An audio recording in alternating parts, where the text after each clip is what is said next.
Hello दोस्तों, मैं अमरदीप का ध्यान। नमस्ते, प्रणाम, सलाम वालेकुम, सत श्री अकाल, जय मसीह की, राम राम जी, जय माता की। दोस्तों, आपका स्वागत है मेरे यूट्यूब चैनल डिसेंट एडवाइस में। दोस्तों, आज हम बात करेंगे कि 31 अगस्त के बाद इसी साल मोरेटोरियम समाप्त हो गया है। जैसा कि आपको पता है, बहुत से आदमी सोच रहे थे कि मीडिया में, सोशल मीडिया में भी बहुत पॉपुलर हो रहा था, एक मैसेज आ रहा था और लोगों को बताया जा रहा था कि मोरेटोरियम बढ़ सकता है 31 दिसंबर 2020 तक। ये लोग दुविधा में थे कि शायद मोरेटोरियम रिजर्व बैंक इसको बढ़ा दे या कोई गवर्नमेंट की ऐसी गाइडलाइंस आ जाए कि 31 दिसंबर 2020 तक इसको बढ़ा दिया जाए। लेकिन क्योंकि अब रिजर्व बैंक के आदेश आ गए हैं कि मोरेटोरियम को बढ़ाया नहीं जाएगा, ये कन्फर्म हो चुका है। अब भूल जाइए कि 31 दिसंबर 2020 तक आपकी किस्त होल्ड हो जाएगी, आपको नहीं भरनी पड़ेगी। अब क्या है, 31 अगस्त 2020 के बाद 1 सितंबर के बाद आपको अपनी किस्त भरनी पड़ेगी। अभी भी अगर आपकी फाइनेंशियल स्थिति सही नहीं है, आर्थिक स्थिति डावाडोल है और आप किस्त भरने की स्थिति में नहीं है, तो मैं आपको बताऊंगा किस तरीके से अभी भी हम मोरेटोरियम तो अब उसको नहीं बोलेंगे, किस्त भरने से हमारा बचाव हो सकता है, उसका क्या तरीका है। दोस्तों, जैसे कि आप जानते हैं कि 25 मार्च 2020 को हमारे देश में लॉकडाउन हो गया था, सारा देश बंद हो गया था। उसकी वजह से अर्थव्यवस्था चरमरा गई थी, वो पटड़ी से अपनी उतर गई थी। सारी फाइनेंशियल स्थिति लगभग अमीर की, गरीब की, राजा की, भिखारी की, सबकी डाउन हो चुकी थी। और जिन आदमियों ने पहले से लोन ले रखा था मार्च 2020 से भी पहले का, वो उसको भरने की स्थिति में नहीं थे। तो सरकार ने क्या किया, 3 महीने के लिए मोरेटोरियम दे दिया। मार्च, अप्रैल और मई, 31 मई 2020 तक मोरेटोरियम का लागू कर दिया गया था। उसका मतलब यह था कि आप चाहो तो किस्त दो, चाहो तो नहीं दो, आपकी मर्जी थी। लेकिन यह नहीं था कि वो किस्त देनी ही नहीं पड़ेगी, वो कन्फर्म था कि किस्त बाद में देनी पड़ेगी। लेकिन क्योंकि उस टाइम सारा देश बंद था, कोई भी काम नहीं चल रहा था, तो उसकी वजह से सरकार ने लोगों को सहूलियत दे दी थी। उसके बाद जब देश खुला, फिर भी अर्थव्यवस्था एकदम से नहीं चल पाई, 10% ही लोगों का काम चला, क्योंकि बहुत से कंटेनमेंट जोन बना रखे थे, बहुत से अलग अलग टाइप के गवर्नमेंट ने जोन बना रखे थे। उसकी वजह से अर्थव्यवस्था पूरी नहीं चली, लोगों का बिजनेस, काम धंधा पूरा नहीं चल पाया था, लगभग 10% ही चला था। तो सरकार ने 3 महीने के लिए और मोरेटोरियम को बढ़ा दिया था, वो 31 अगस्त 2020 तक था। तो जिस आदमी ने पिछले 6 महीने में मोरेटोरियम ले रखा है, उसने चाहे 2 लोन ले रखे हैं, 5 लोन ले रखे हैं या 10 लोन ले रखे हैं, चाहे उसने सारों पे भी मोरेटोरियम ले रखा है, अब क्या होगा, 1 सितंबर से उसको वो किस्त रेगुलर पे करनी पड़ेगी।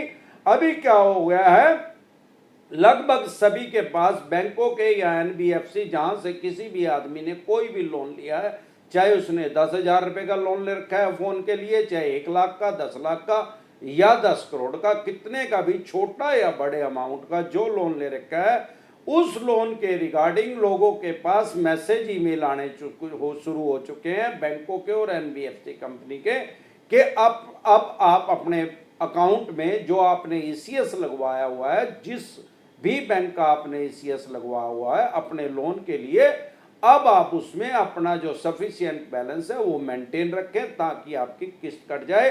अब क्या है कि अब आपको बैंक या एनबीएफसी कंपनी वो 6 महीने के पैसे भी मांगेंगे और उन 6 महीने के पैसों का ब्याज भी आपको देना पड़ेगा। अब आप इससे बचने के लिए अब आप कर क्या सकते हैं, क्योंकि अभी भी अर्थव्यवस्था पूरी तरह से पटरी पे नहीं आई है। किसी भी आदमी का 50-60% से ज्यादा, किसी बिजनेसमैन का, व्यापारी का, काम धंधा करने वाले का, चाहे वो छोटा है या बड़ा है, 50 से 60% वो कवर कर पाया उसको, वो भी मैक्सिमम। बहुत से ऐसे भी हैं जिनका आज भी 25-30% काम है, और बहुत से जैसे टूरिज्म इंडस्ट्री है, टूर एंड ट्रैवल वाले हैं, उनका तो 10% भी रिकवर नहीं हो पाया है। अब सवाल ये है कि लोन तो ईस्ट डिपार्टमेंट वालों ने भी, ये जो काम धंधा कर रहे थे इन्होंने भी ले रखा था, और किसी तरह का व्यापार कर रहे थे उन्होंने भी ले रखा था, वो लोन की किस्ता नहीं भर पा रहे थे। अब उनको बैंक या एनबीएफसी कंपनी ने या तो मैसेज या ईमेल कर दिया, नहीं किया तो अभी आ जाएगी 2-4-5 दिन के अंदर सबके पास इंटीमेशन हो जाएगी कि आपने इतना पैसा अब देना है। अब क्योंकि काम धंधा पूरा नहीं चल रहा है और लोगों की फाइनेंशियल स्थिति सही नहीं है, वो पैसा नहीं दे पा रहे हैं और वो 6 महीने की किस्त और उसका ब्याज भरना बड़ा मुश्किल हो जाएगा। किसी ने 10,000 रुपए का अगर फोन लिया तो उसकी 800,000 रुपए किस्त है, उसको अब 6 महीने के 6,000 रुपए और उनका ब्याज वो 8-9,000 रुपए जो उसने भरने हैं, अब वो उसको बहुत मुश्किल लग रहे हैं। और जिसने 50 लाख रुपए का लोन लिया है उसकी 50,000 रुपए किस्त है, तो उसको वो 3 लाख रुपए और उनका ब्याज भरना बड़ा मुश्किल लग रहा है। तो अब एक नई पॉलिसी आ गई है गवर्नमेंट की, आरबीआई के आदेश आ गए कि आप अपने लोन को रिस्ट्रक्चर करवा सकते हैं। बैंक या फाइनेंस कंपनी आपको 2 ऑप्शन दे रही है, मेनली 2 ऑप्शन दे रही है, वो हर आदमी को दिए जाएंगे। वो क्या है कि या तो किसी आदमी ने, मान लो ये हर लोन के ऊपर है, ये आपने पर्सनल लोन लिया है, बिजनेस लोन लिया है, होम लोन लिया है, लैब करवाया है, लोन अगेंस्ट प्रॉपर्टी करवाया है, घोड़ा गाड़ी के ऊपर लोन लिया, कार बस ट्रक जीप किसी भी चीज के ऊपर लोन लिया, वो रिस्ट्रक्चर का फार्मूला सबके ऊपर लागू हो सकता है। उसमें 2 ऑप्शन क्या है, या तो आप अपनी वो 6 किस्तें जो आपकी पेंडिंग थी, आपने 6 महीने का मोरेटोरियम ले लिया था, वो किस्तें और उनका ब्याज आप सारा पूरा भर दो और आगे आप अपनी किस्तें कंटिन्यू कर लो। बैंक या एनबीएफसी कंपनी को कोई इतराज नहीं है इसमें। या दूसरा ऑप्शन क्या है, बैंक आपको एक ऑप्शन ये भी दे रहा है कि आप अपनी 6 महीने की जो किस्त थी और जो उनका ब्याज था उसको, जो आपकी फॉर एग्जांपल अगर किस्त आपकी 20,000 रुपए थी, आप उस अपनी किस्त को बढ़वा ले। आपकी जो लोन की ड्यूरेशन जो टाइम था 2 साल का था या 5 साल का था, वो टाइम उतना ही रहेगा जितना टाइम आपने पे कर दिया। मान लो 14 महीने पे कर दी, 36 महीने बचे हुए हैं तो वो 36 महीने ही रहेंगे। अगर आपका 50 महीने का लोन था तो आपकी ईएमआई बढ़ जाएगी, तो वो 6 महीने की जो किस्त है और जो उनका ब्याज है उसको भी किस्तों में ही कन्वर्ट करके बैंक अपने हिसाब से उसके ऊपर ब्याज लगा के आपकी ईएमआई को बढ़ा देगा। आप फिर उसको थोड़ी सी ईएमआई बढ़ेगी, वो इतनी ज्यादा नहीं। ये नहीं है कि अगर आपकी किस्त 20,000 रुपए है तो वो आपकी 50,000 रुपए हो जाएगी, ऐसा नहीं होगा। 23, 24, 25,000 रुपए जितनी भी होगी वो अलग अलग एनबीएफसी कंपनी या बैंक की अलग अलग गाइडलाइंस होगी, क्योंकि उसमें उनका रेट ऑफ इंटरेस्ट ज्यादा है। अभी जो हम बात कर रहे हैं, अभी हमें ये नहीं पता कि किसने किस रेट ऑफ इंटरेस्ट के ऊपर पैसा बैंक से ले रखा है। तो जनरली क्या होगा, या तो आप ईएमआई बढ़वा लें और अपने टाइम उतना ही रखें जितने साल के लिए आपने लोन लिया है, या दूसरा ऑप्शन क्या होगा कि आप अपना टाइम बढ़वा लें।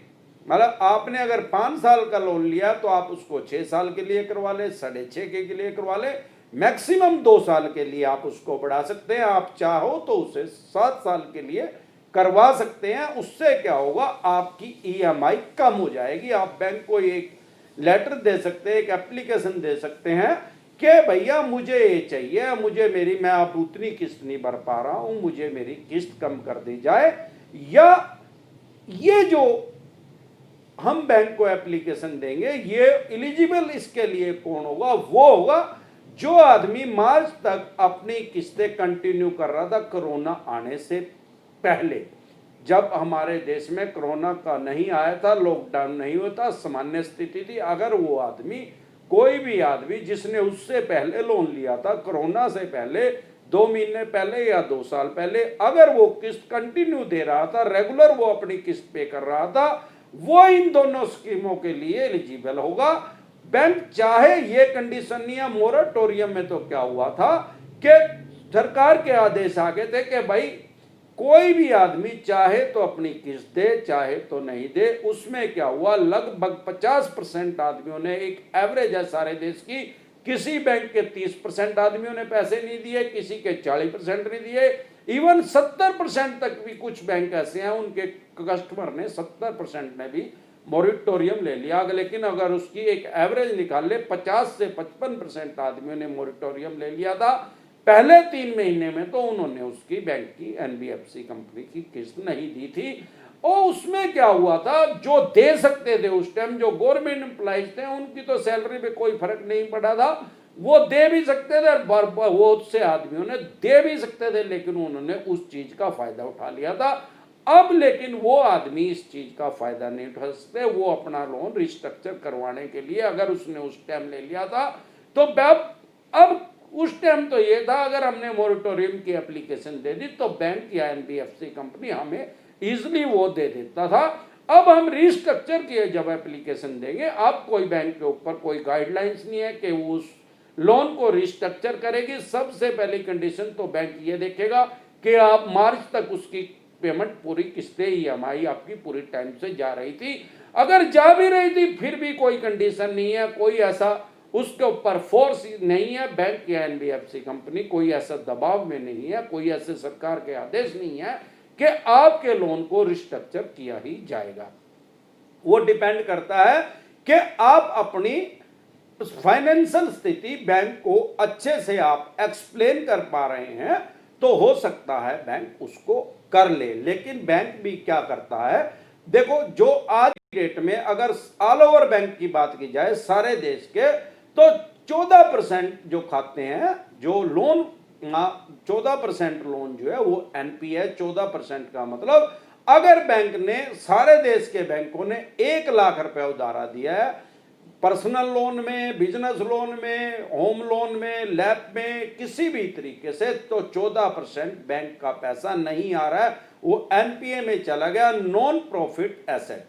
तो अब क्या होगा, अब क्योंकि 50% आदमियों ने मोरिटोरियम ले लिया था, अब अगर बैंक किसी को भी बैंक रिस्ट्रक्चर नहीं करेगा तो वो क्या होगा, उस आदमी के पास मान लो किसी ने 50 लाख रुपए का लोन लिया और उसकी किस्त 50,000 रुपए है, पहले वो इजिली उसको दे पा रहा था, कोई इसकी किस्त नहीं रुकी थी, वो काम धंधा बिजनेस व्यापार करता है, अब उसका डाउन हो चुका है, अब उसका काम ही 30-35% है, वो 50,000 रुपए किस्त कहां से देगा, वो नहीं दे पाएगा। उसने एक एप्लीकेशन दी अपने बैंक या फाइनेंस कंपनी के पास, एनबीएफसी के पास, नॉन बैंकिंग फाइनेंस कंपनी के पास, के भाई साहब मुझे मेरा ये लोन की जो किस्त है ये कम कर दी जाए, या आप एप्लीकेशन में ये भी उनसे रिक्वेस्ट कर सकते हैं कि मुझे 6 महीने साल तक मेरी किस्त को रोक दिया जाए, क्योंकि अभी मेरी आर्थिक स्थिति डावाडोल है, अभी मेरा राम राम से लग रहा है सारे देश को कि अब लगता नहीं है किसी को भी कि दोबारा से लॉकडाउन होएगा सारे देश में। 6 महीने साल में आराम राम से अर्थव्यवस्था पटरी पर आ जाएगी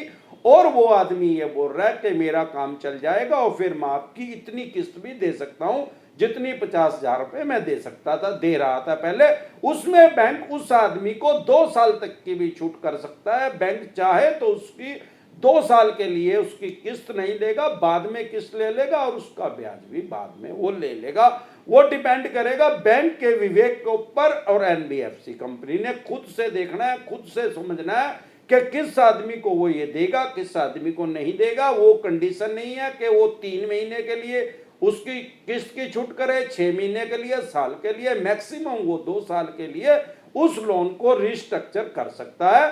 अब बैंक या एनबीएफसी कंपनी करेंगी क्या, अगर वो किसी का भी रिस्ट्रक्चर नहीं करेगी। अब मैंने जैसे एग्जाम्पल आपको दिया, किसी आदमी ने 50 लाख रुपए का होम लोन लिया था और 50,000 रुपए इजिली पे कर पा रहा था। अब क्योंकि उसका काम व्यापार काम धंधा लगभग 30-35% है, उसको और भी अपने सारे खर्चे चलाने हैं उसमें, वो 50,000 रुपए नहीं पे कर पा रहा। उसने एक एप्लीकेशन दी बैंक को कि भाई साहब मुझे ये या तो मेरी किस्त को जो है स्थगित कर दिया जाए 6 महीने साल के लिए, या मेरी किस्त को बहुत कम कर दिया जाए, 50,000 के बजाय मैं तो 30 या 25,000 रुपए इजी दे सकता हूं, जो आपका और से अलग से इंटरेस्ट होगा वो आप ले लेना।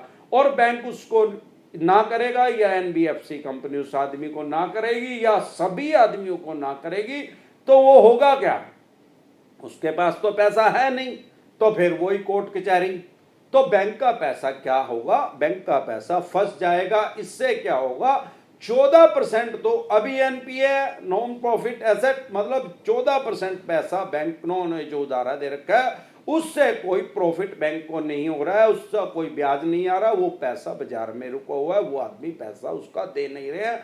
इससे क्या होगा, एनपीए बहुत ज्यादा बढ़ जाएगा।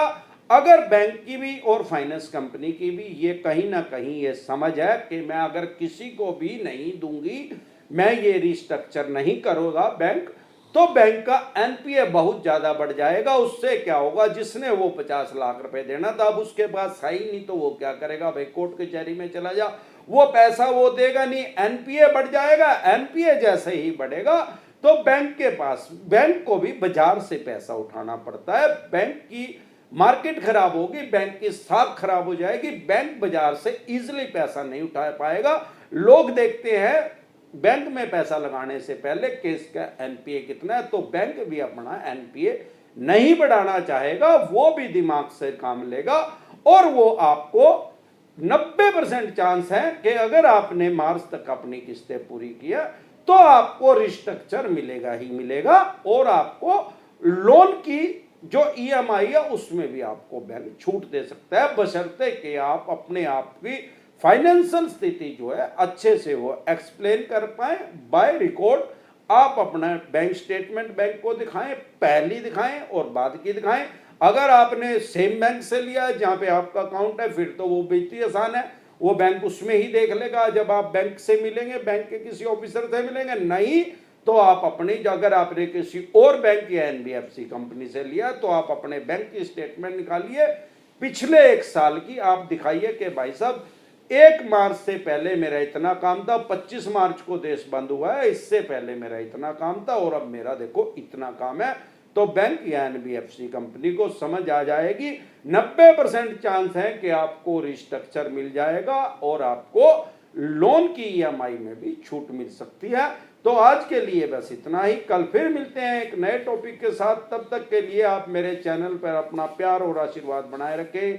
वीडियो अच्छी लगी हो तो प्लीज लाइक करें, शेयर करें, सब्सक्राइब करें और बेल आइकन का बटन दबाना ना भूलें। नमस्कार।